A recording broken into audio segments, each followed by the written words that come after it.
الحمد لله وكفى وسلام على عباده الذين اصطفى أما بعد فأعوذ بالله من الشيطان الرجيم بسم الله الرحمن الرحيم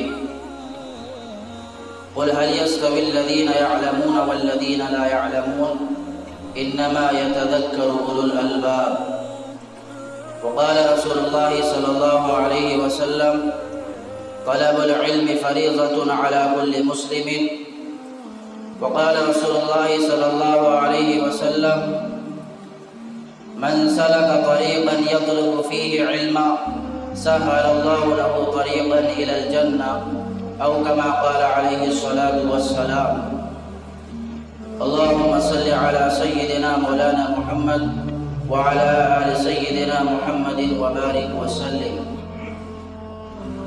معزز سامعین کرام، بزرگوں اور دوستوں، اللہ تبارک و تعالیٰ نے ہم سب کو بہت ساری نعمتوں سے سرفراز فرمایا ہے، اور اللہ کی اتنی نعمتیں ہم پر ہیں کہ اگر ہم ان کو شمار کرنا چاہیں اور اگر ان کو گننا چاہیں تو یہ ناممکن ہے۔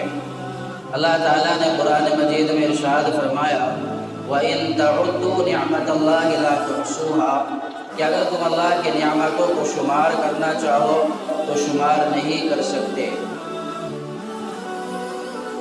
شیخ سعدی رحمۃ اللہ علیہ فرماتے ہیں کہ ایک سانس ہی کی نعمت کو لے لیجئے کہ سانس ہی میں اللہ تعالیٰ کی دو نعمتیں ہیں کہ انسان جب باہر سے اندر سانس لے جاتا ہے اور اگر باہر سے اندر سانس نہ جائے، اس کی سانس رک جائے تب بھی اس کی موت ہے، اور اگر وہ سانس جانے کے بعد اگر اندر سے باہر سانس نہ نکلے تب بھی اس کی موت ہے۔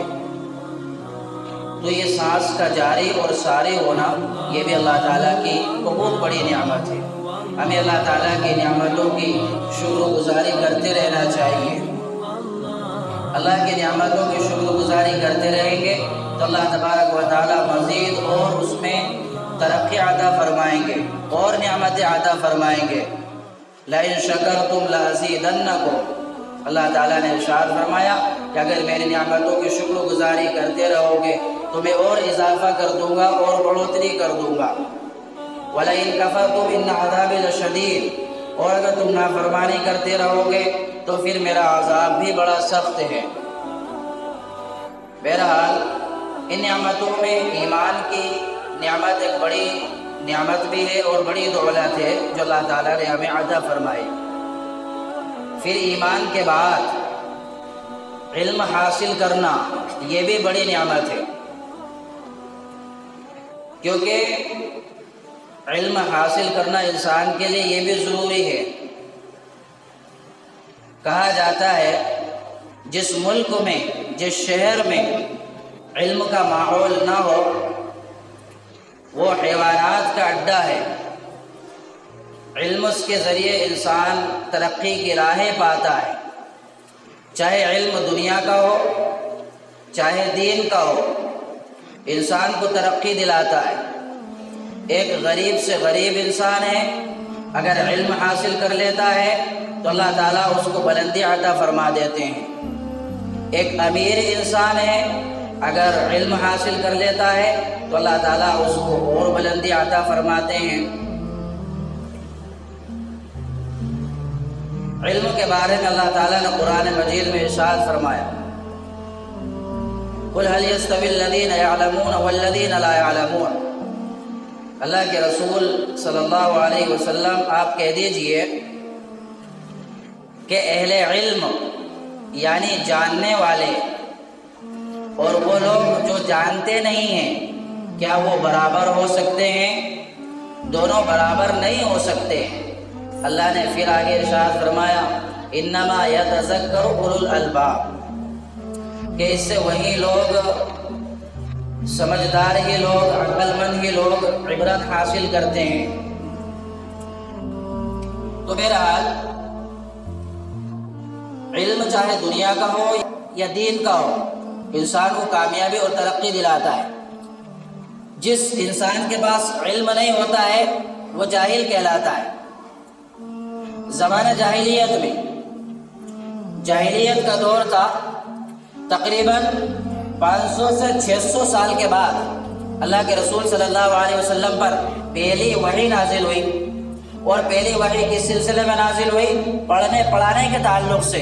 اللہ نے ارشاد فرمایا سب سے پہلی وحی غار حرا میں اقرأ بسم ربک الذی خلق، یہ آیت نازل ہوئی۔ اگر اللہ تبارک و تعالیٰ چاہتے تو بت پرستی کا دور تھا، 500 سے 600 سال ہو گئے ہیں، نبی نہیں ہے اس درمیان میں کوئی، تو آپ اندازہ لگائیے کہ جہالت کا کتنا دور ہوگا، وہ کیسا وقت ہوگا، کتنے جہالت لوگوں میں آ گئی ہوگی۔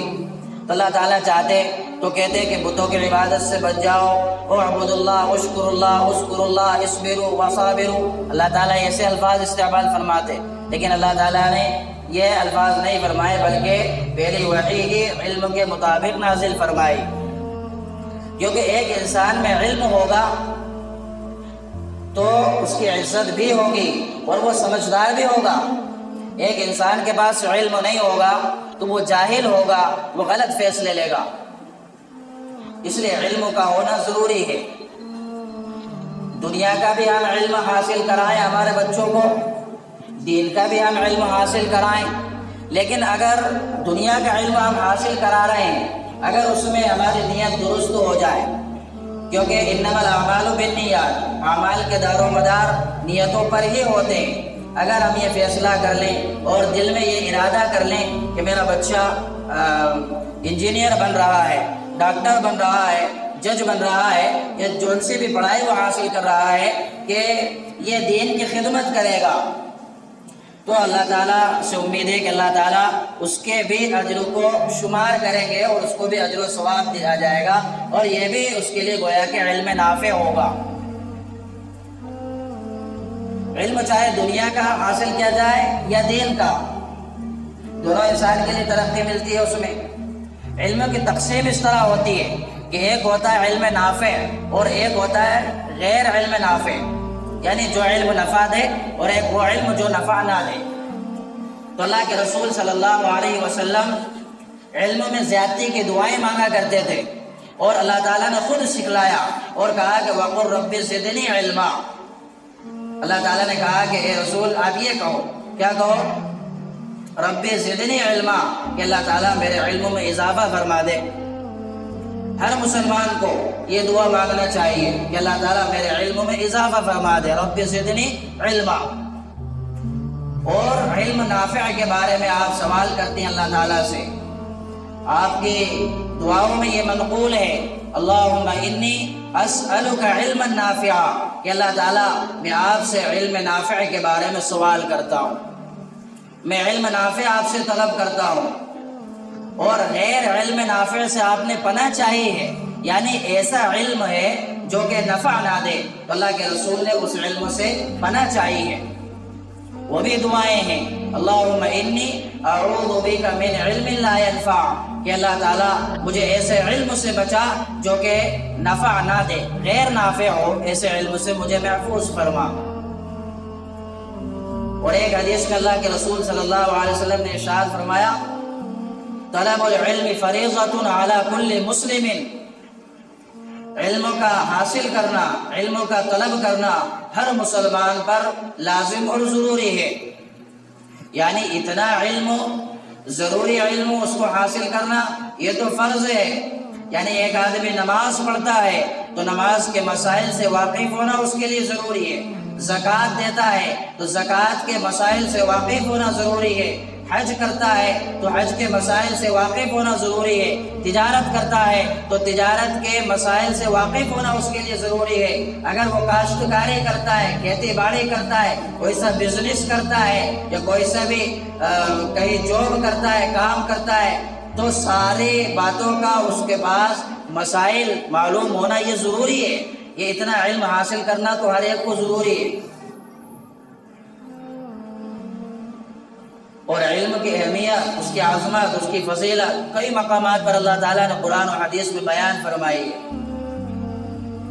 ایک حدیث میں اللہ کے رسول نے ارشاد فرمایا اطلب العلم من المہد الی اللحد، علم حاصل کرو ماں کی گود سے لے کر کے تو قبر میں جانے تک۔ علم کے لیے کوئی عمر کی قید نہیں ہے، یہ نہیں ہے کہ صاحب ہماری عمر ہو چکی ہے، اب ہماری زبان موٹی ہو گئی، اب ہماری عمر ہو چکی ہے، ڈھل گئی ہے، اب ہم علم حاصل نہیں کر سکتے. ایسا نہیں ہے. علم تو انسان کبھی بھی حاصل کر سکتا ہے. حدیث میں جو کہا گیا کہ ماں کی گود سے لے کے تو قبر میں جانے تک ہمیں علم حاصل کرنا ہے. ہر وقت انسان علم حاصل کر سکتا ہے، کبھی بھی علم حاصل کیا جا سکتا ہے. اورنگزیب عالمگیر رحمۃ اللہ علیہ کا نام آپ نے سنا ہوگا. اورنگزیب عالمگیر رحمۃ اللہ علیہ اپنے وقت کے بڑے بادشاہ تھے. 48 سال کی عمر ہو چکی ہے. کتنی؟ 48 سال کی عمر ہو گئی. 48 سال کی عمر میں اس کے بعد انہوں نے قرآن مجید حفظ کرنا شروع کیا. 2 سال میں وہ حافظ قرآن بن گئے. آپ بتائیے 48 سال کی عمر ہو چکی ہے، تقریباً 50 سال میں انسان بڑھاپے کی عمر کو پہنچ جاتا ہے. اس عمر میں انہوں نے قرآن مجید کو حفظ کر لیا. تو علم تو انسان کبھی بھی حاصل کر سکتا ہے، اس کے لیے کوئی قید نہیں ہے. اور اللہ کے رسول صلی اللہ علیہ وسلم نے ایک حدیث میں ارشاد فرمایا، من خرج فی طلب العلم فهو فی سبیل اللہ حتی یرجع، کہ جو شخص علم کی تلاش میں نکلتا ہے، علم حاصل کرنے کے لیے نکلتا ہے، تو اللہ کے راستے میں ہوتا ہے جب تک کہ وہ واپس لوٹ نہ آئے. اگر وہ انتقال فرما جاتا ہے تو وہ شہید کے درجے میں کہلائے گا. یہ تو علم حاصل کرنے والے کی فضیلت بیان فرمائی گئی. ایک حدیث میں اللہ کے رسول نے ارشاد فرمایا کہ جو علم حاصل کرتا ہے تو اس کے لیے دریاؤں میں، سمندروں میں، پانی میں مچھلیاں تک دعائیں کرتی ہیں، کیڑے مکوڑے ساری چیزیں اس کے لیے دعائیں کرتی ہیں. بڑی فضیلت ہے، بڑی اہمیت اور عظمت بیان کی جاتی ہے.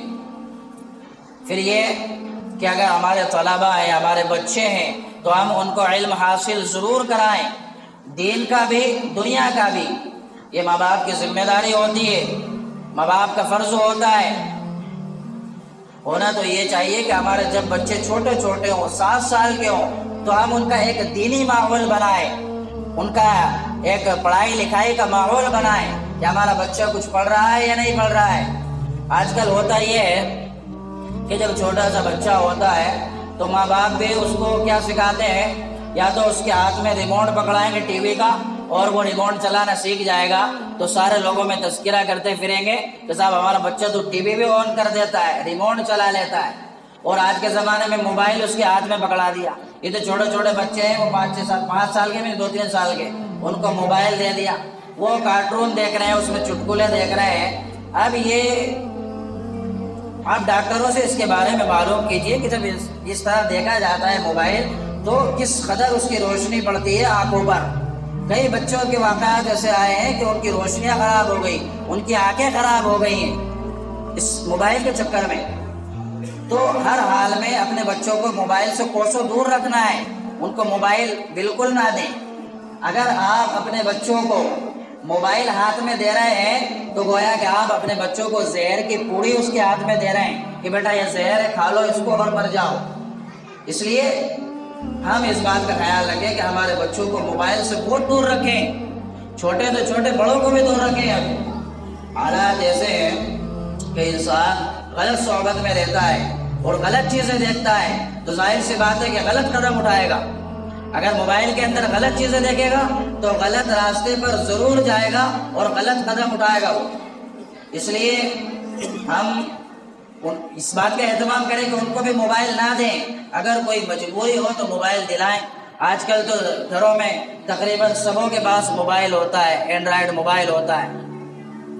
بہرحال تو ماں باپ کی ذمہ داری ہوتی ہے کہ وہ ان کی تعلیم کا خیال رکھیں، ان کی تربیت کا خیال رکھیں. یہ ماں باپ کی ذمہ داری ہوتی ہے. ماں باپ ہی بچے کے لیے پہلا مدرسہ ہے کہ ماں کا زیادہ اہم رول ہوتا ہے بچہ اور بچے کی پرورش میں. اگر ماں نماز پڑھے گی تو آپ نے دیکھا ہوگا کہ چھوٹا بچہ ہوتا ہے وہ بھی سجدے میں گر جاتا ہے، نماز پڑھنے لگ جاتا ہے. اور اگر ماں بھی دیکھیں بیٹے کو موبائل لے کے یا ٹی وی لے کے دیکھنا شروع کر دے گی ٹی وی، اور بچے کو بھی لٹا کے ٹی وی دکھائے گی تو آگے چل کے وہ گویا ہی بنے گا یا وہ ناچنے والا ہی بنے گا. وہی دین، عالم دین یا حافظ قرآن کی امید نہیں کی جا سکتی کہ وہ ایسا بنے، کیونکہ ماؤں کا بہت اہم رول ہوتا ہے. کیونکہ پہلے کے ہم جب واقعات سنتے ہیں کہ مائیں اپنے بچوں کو دودھ پلایا کرتی تھی تو بغیر وضو کے دودھ نہیں پلاتی تھی، جب وضو ہوتا تھا تب دودھ پلایا کرتی تھی، ناپاکی کی حالت میں اپنے بچوں کو دودھ نہیں پلایا کرتی تھی، تب جا کے شیخ عبد القادر جیلانی جیسے پیدا ہوتے تھے، بابا فرید الدین گنج شکر رحمۃ اللہ علیہ جیسے بزرگ اور ولی پیدا ہوتے تھے۔ تو یہ ماں کا اہم رول ہوتا ہے، جب جا کر کے وہ ہواؤں پر نماز پڑھا کرتے تھے مصلی بچھا کے، کہ ان کے ماؤں کا کردار ہوا کرتا تھا، اور سمندر میں مصلی بچھا کے نماز پڑھا کرتے تھے تو ان کی ماں کا کردار ہوا کرتا تھا۔ اس لیے ہم سب کی ذمہ داری ہے، ماں باپ کی ذمہ داری ہے کہ ہم اپنے بچوں کی صحیح تعلیم اور تربیت کا خیال رکھیں، دنیاوی تعلیم سے ان کو آراستہ پہ راستہ کریں، دنیاوی تعلیم بھی دلائیں اور اخروی تعلیم بھی دلائیں۔ ہمارے چھوٹے بچے ہیں، مکاتب کا نظام بنائیں، مکتبوں میں بھیجیں، اور اسکول اگر کھلتے ہیں تو اسکولوں کی پڑھائی میں حرج نہ ہو تو وہاں بھی ان کو بھیجا جائے، اتنے بڑے ہو گئے ہیں تو ان کو مدارس میں بھی بھیجا جائے تاکہ وہ حافظ قرآن بنے، عالم دین بنے، وہاں بھی ان کو بھیجا جائے۔ ہم بڑے ہو چکے ہیں، ہم نے مدرسے میں نہیں گئے، ہم نے کئی مکتبوں میں نہیں پڑھا، ہم نے نماز نہیں سیکھی ہے، تو ہم تبلیغ میں چلے جائیں، 3 دن جماعت میں لگا لیں تاکہ ہم کچھ سیکھ جائیں گے، جماعت میں چلے جائیں گے، 3 دن لگا لیں گے، وقت لگایا تو اللہ کی توفیق سے کم نماز تو سیکھ ہی جائیں گے۔ اس لیے یہ خاص طور سے عوام کے لیے، جنتا کے لیے، کہ وہ وقت نکال کے 3 دن میں لگا لیں تاکہ کچھ نہ کچھ ان کو بھی علم اس کے ذریعے حاصل ہو جائے گا، نمازوں کی پابندی بھی ہو جائے گی اور نماز بھی صحیح ہو جائے گی۔ اللہ تبارک و تعالی ہم سب کو کہنے سننے سے زیادہ عمل کی توفیق عطا فرمائے۔ آمین و آخر دعوانا الحمد للہ رب العالمین۔